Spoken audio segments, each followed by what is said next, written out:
Well, hello, social media land. How is everybody out there doing on today? Well, I had a few things that um, was on my mind to deal with, to talk about, um, but I decided to go a different route. I'm going to save some of the other things for later on this week.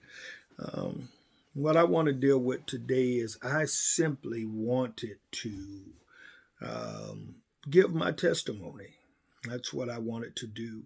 The Bible says that you are overcome by your testimony and also by the blood of the Lamb. God shed his blood. Jesus shed his blood for us, and and that is saving blood, his delivering blood.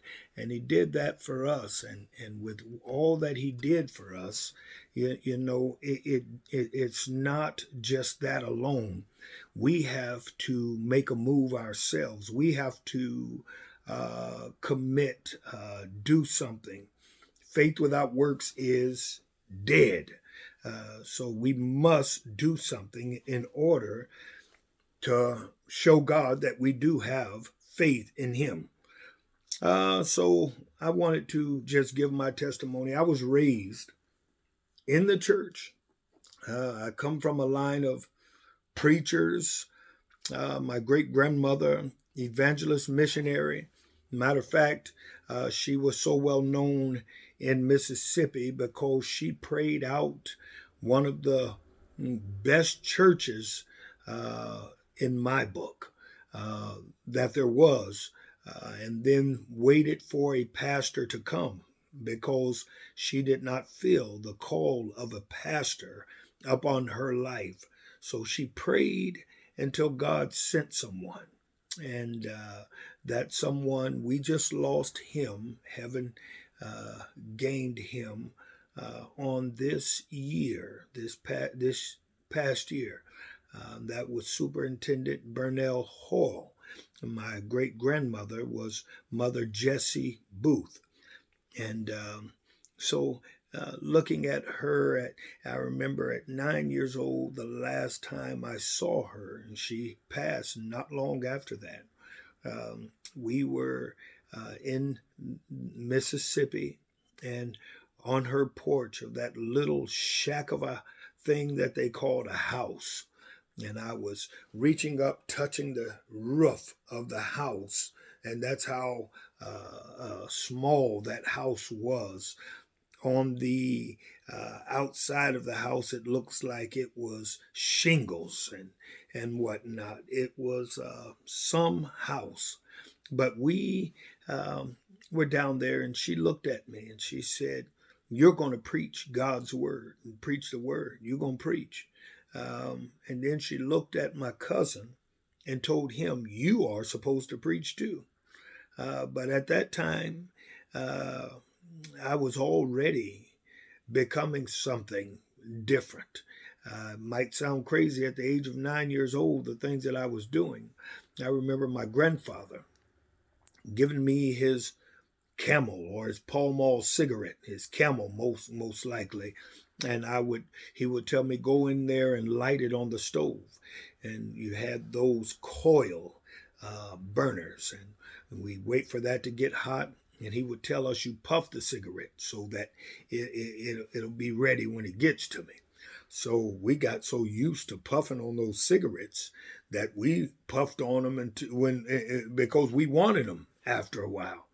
And when I was a little bitty boy lighting them cigarettes, I just started putting them in my pocket, putting some in my pocket. When Daddy said, "Get me a cigarette," I'll put one in my pocket. Then we'll go somewhere and we'll smoke it. But at the age of 9, I had my own pack of cigarettes. I was smoking my own pack of cigarettes then. And I kept cigarettes. Matter of fact, my younger brother and I, and me, Kenneth, and Button, we would go on weekends and we would steal food and we would put boxes outside of the store whatever store we would go to, whether it be M&H, Wade's, Dutch and Dell's, those different stores over in the Oak Ridge area of Des Moines. And we would go put a box outside the store. We would fill our coats up, fill our pants up, and go out and fill up the box. Everybody trying to fill up the box, and then by the time we get through, we carrying those boxes back to the house full of food and full of candy, full of cookies, full of whatever we wanted. And and I said, I don't know how we got away with that. How did they not see that we were stealing? I just didn't get it, but we did that almost on a daily basis or whatever, busting food stamps and getting change to keep in our pocket.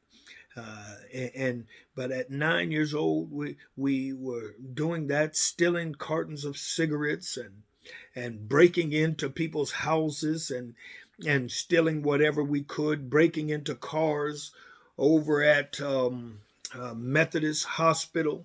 They had that big parking lot. They didn't have that big fence around it right then. The helicopter would be sitting right there. And we would go and we would take a brick with us, bust out a window and rip whatever out we could, And we did those things at the age of 9. And then about 10, man, I was a pro at smoking weed and things like that. My older brother, he was giving us different things and doing things. We watched them party, and when we watched them do what they were doing, it became something that we wanted to do. We looked at them as our role models. So they weren't the best role models, so we ended up doing some of the same things that they did themselves. So I began to try to get a hold of marijuana myself and started even trying to sell marijuana at the age of 10.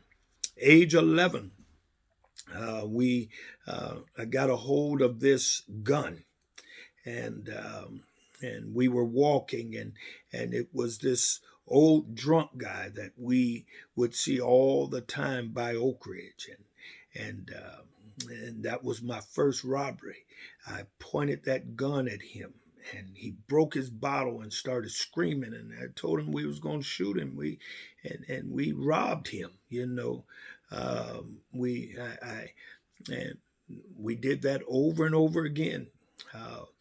If I start saying some of these things, some people might look at me and realize who I am from all those 30-something years ago. But so I won't get into specifics and different things about some of those things, but it became a thing to hustle in that way.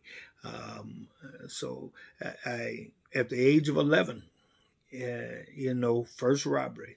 Age of 13, I was involved in my first shooting. I was involved in quite a few things.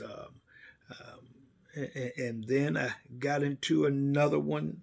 Somebody stomped out one of my cousins. They jumped him, and we went back over there, and one of the main dudes that we saw step on my cousin, kick him, we shot him, and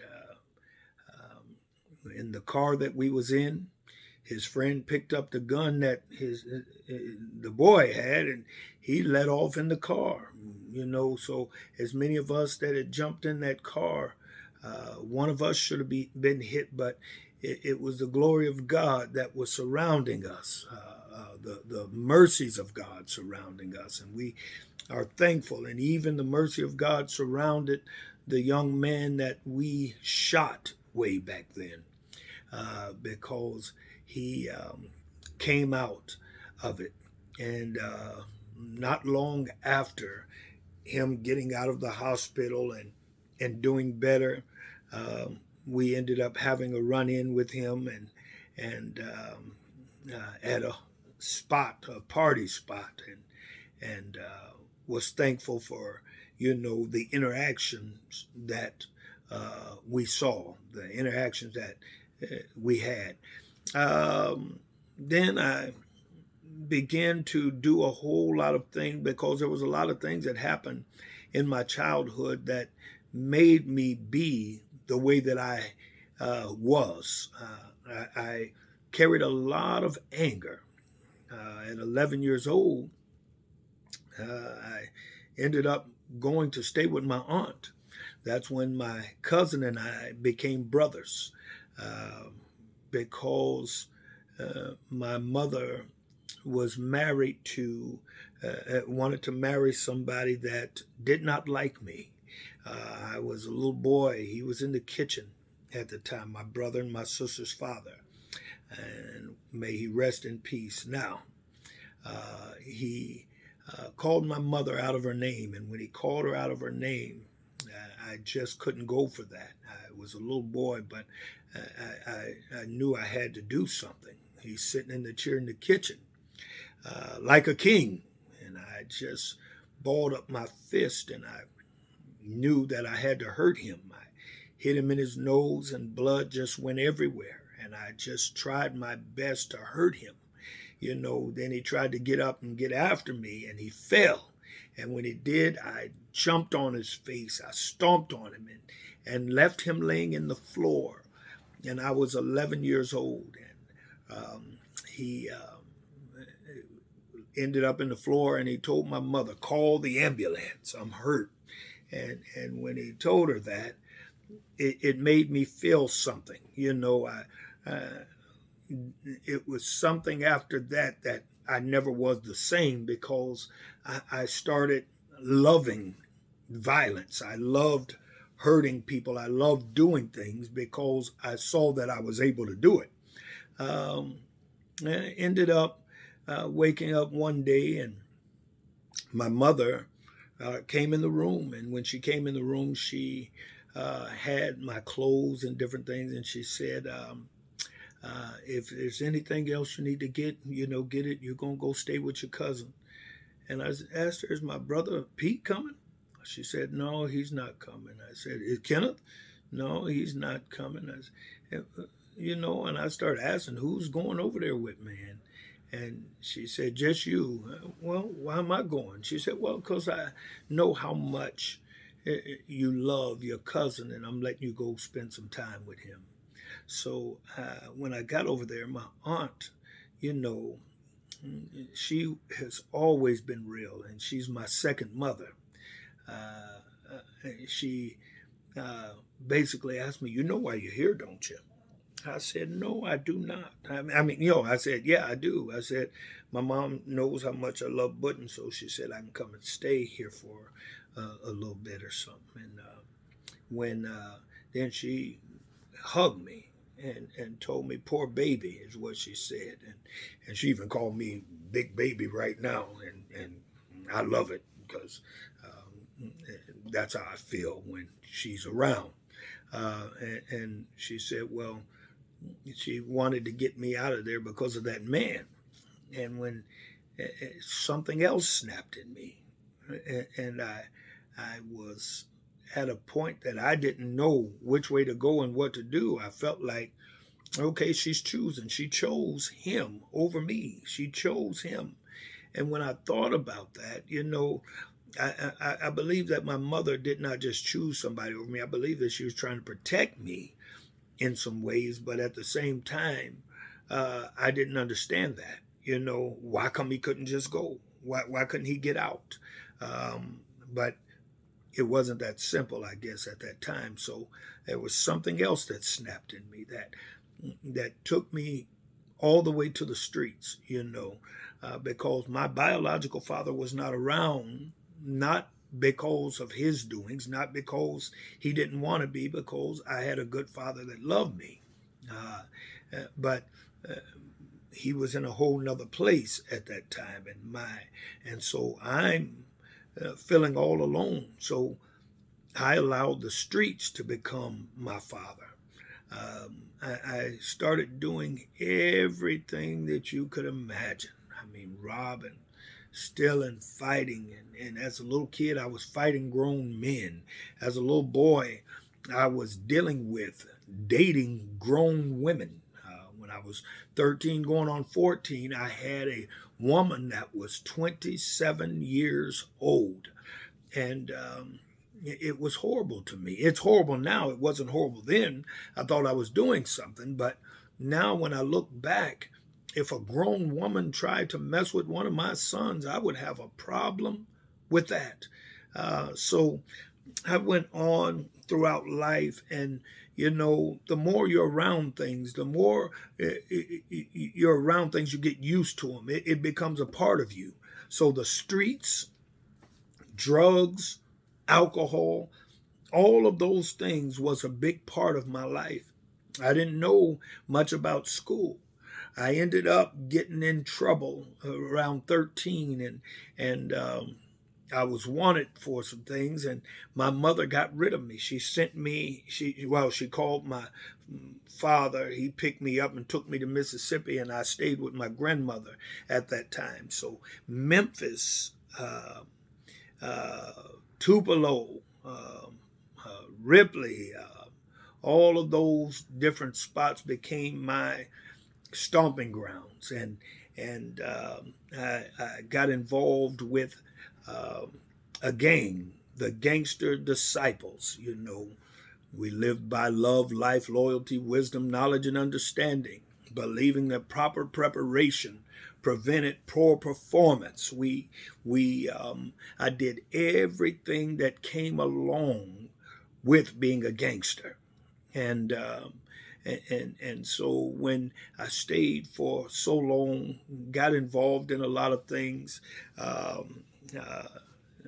cliques that we were dealing with. Now, a lot of those young men down there call themselves Gangster Disciples in that little bitty town. Got back home, what I call home, Des Moines, Iowa. And when I got back here, I got into a whole lot of things here as well.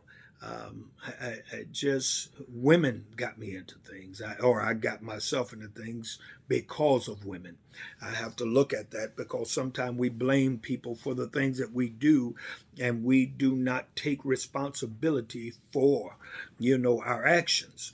And even from our forefathers, the first man here, Adam, they said that he turned around and rebuked God and told God it was the woman you gave me that caused me to do what I did. And no, it was not the woman. It was him, because God gave him direction, what to do, instructions, and he chose to do what he did.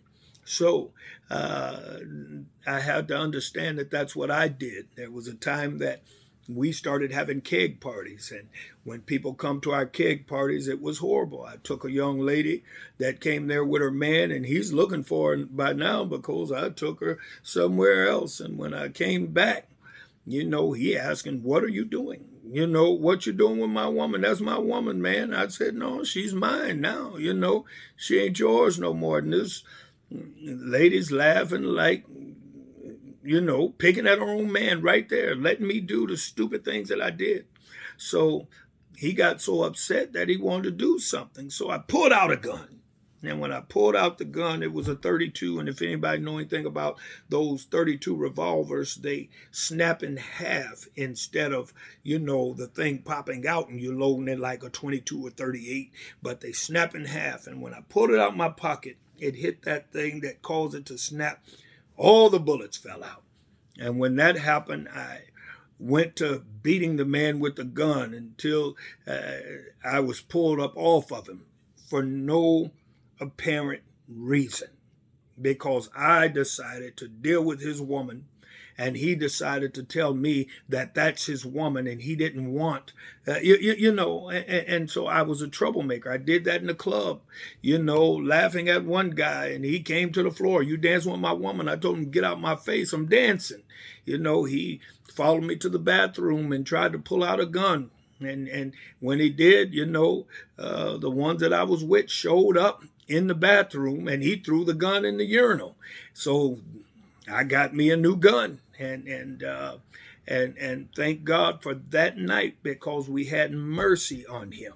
They wanted to kill him in the bathroom, but we had mercy.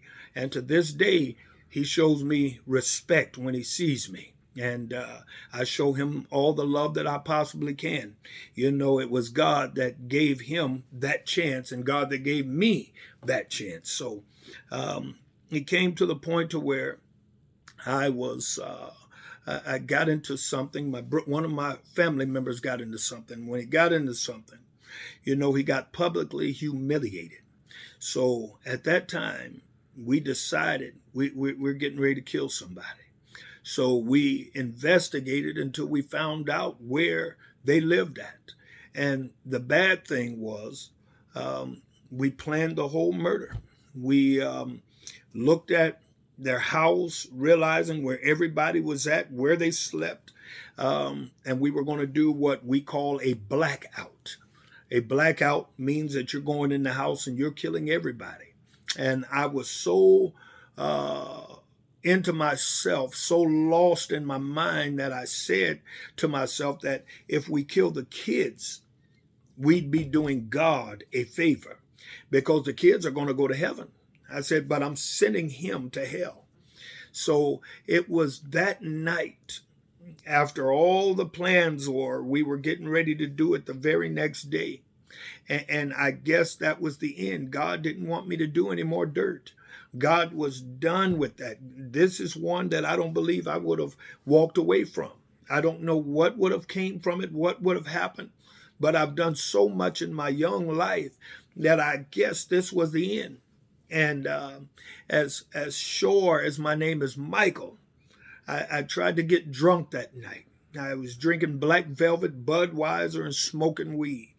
And when I was so high for a minute, but it looked like when God decided to speak to me, every bit of the high, it left me.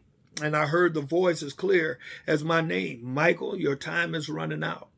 And when I heard that, I knew that the Lord had called me. I knew that at 9 years old, my great-grandmother told me, you're going to preach the word. I knew all my life that was up on me. People were drawn to me. There was something I had on the inside of me. Even though I was evil, there was some good that I had.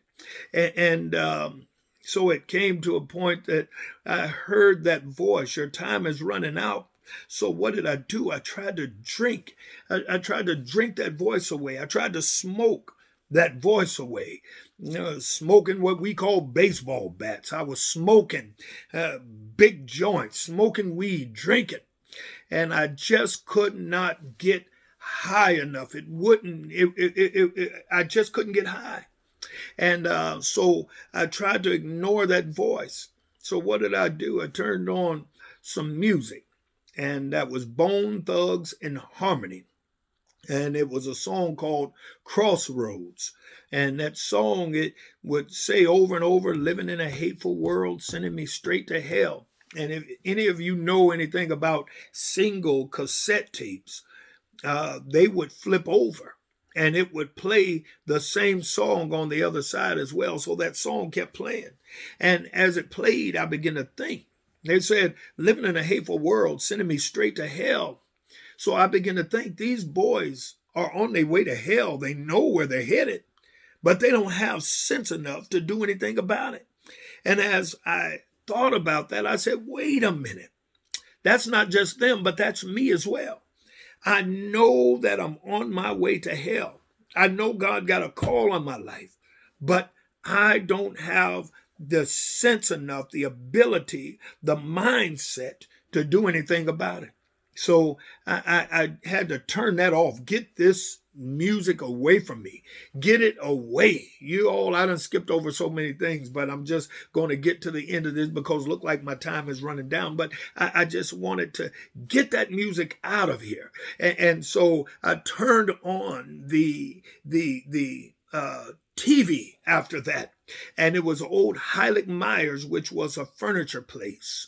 They were going out of business, and it had big yellow letters, red background, and it popped on the TV as soon as I pushed the button to turn it on. Come now. Your time is running out.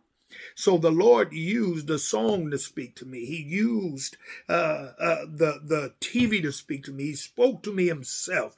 And that's when the conviction, the Holy Spirit, I believe, fell on me. I couldn't function anymore.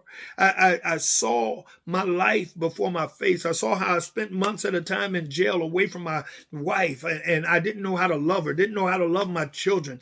I had 4 and 5 women at a time, but that was just the house I went home to.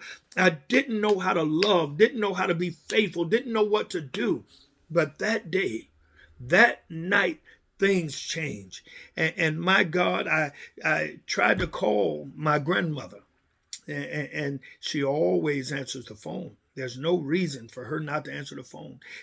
But she didn't answer that phone that night. Tried to call my uncle, Pastor Cameron, and he didn't answer the phone. So I called my mother, and she didn't have a car. She don't drive. I told her something's wrong. Something's going to happen. I'm messed up. This is speaking to me. And she said, once your sister, I got to put your sister in the bed, or I got to get her up and get her dressed, and I'll walk to you. And before she got the opportunity to walk up there, the Lord had saved my soul. I had an encounter with Christ, and my encounter, it changed my life forever. Now, let me make sure that I put this disclaimer out here.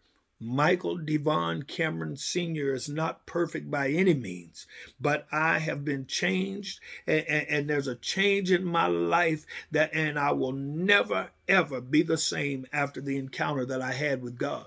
So he saved me.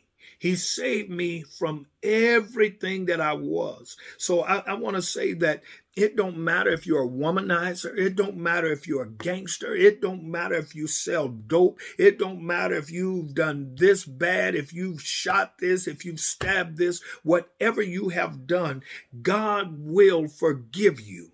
But it's up to you to turn from those ways. I turned from it. I have stabbed my wife. She's stabbed me. I tried to kill her. I've shot. I've stabbed. I've done so many different things to so many people. But God spared me for such a time as this. And he is a forgiving God. If it was left up to men, I would have been dead by now. I would have been locked up under a prison cell. But I'm here to do my best to help others to realize that there is a true and living God out there that wants to save them.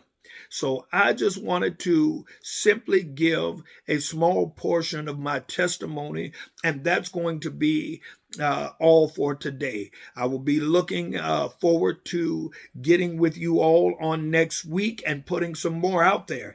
And you all please like and subscribe. And we are going to be doing a little bit more. I'm getting my things together. I'm slowly but surely. I'm way behind schedule, but I'm getting to the point to where I will be starting my podcast soon. And we will be interviewing some great people. We'll be interviewing a lot of people. I got my cousin, Gangster Disciple, one of the leaders way back years ago, went to prison for his first murder when he was a young man, and he got out, and now he's a preacher. And my God, is he an awesome one. I am looking forward to getting him, interviewing him, and I want to do something here in the city with him and with other leaders. You all, it's so much that we're looking forward to doing. So you all be ready. So like and subscribe, and we love you all, and we will talk to you soon. God bless.